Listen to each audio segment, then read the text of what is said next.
কোনো সাউন্ড দিবি না। আচ্ছা, আজকে পয়লা জ্যৈষ্ঠ দোকানে নতুন খাতা, তো সেই হালখাতা উদ্দেশ্যে যে সবাই মিষ্টি বিতরণ করে, কিন্তু বিষয় হচ্ছে এই গাছ বিতরণের যে চিন্তা ভাবনাটা, এটা কেন?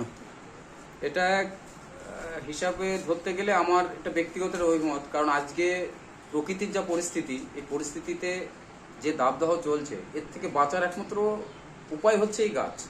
এছাড়া আমাদের আর বাঁচার বিকল্প কিছু নেই। হয়তো আমরা চলে যাব, কিন্তু পরবর্তী জেনারেশন খুব ভুক্তভোগী হবে এর জন্য। তাই এই পয়লা জ্যৈষ্ঠতে আমি এবছর থেকে উদ্যোগটা নিয়েছি, যাতে প্রত্যেকটা কাস্টমারকে একটা করে ভালো গাছ দেওয়া যায়। তাই এবছর আমি আম গাছ থেকে উদ্যোগ নিয়েছি।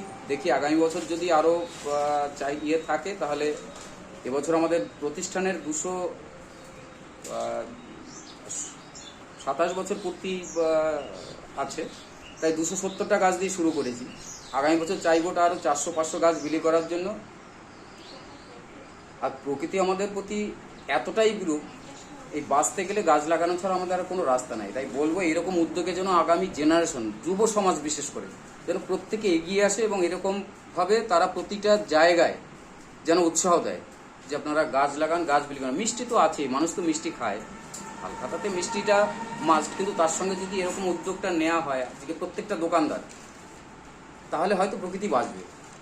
না হয় আগামী 2-4-10 বছর এরকমভাবে গাছ কাটা হলে প্রকৃতির যা পরিস্থিতি, 40-45-50 ডিগ্রি কখনো কোথাও তাপমাত্রা এসে যাচ্ছে, বাঁচা মানুষের ক্ষতিকর ব্যাপার হয়ে যাচ্ছে। আজকে তার জন্য বাঁচতে এই উদ্যোগ। আগামীতে চাইবো প্রত্যেকটা দোকানদার যেন এই উদ্যোগে সামিল হয়, এবং আমি চাইবো এই জায়গাটাকে আরও বাড়ানোর জন্য আগামী বছর থেকে। এটাই হচ্ছে কারণ। ধন্যবাদ।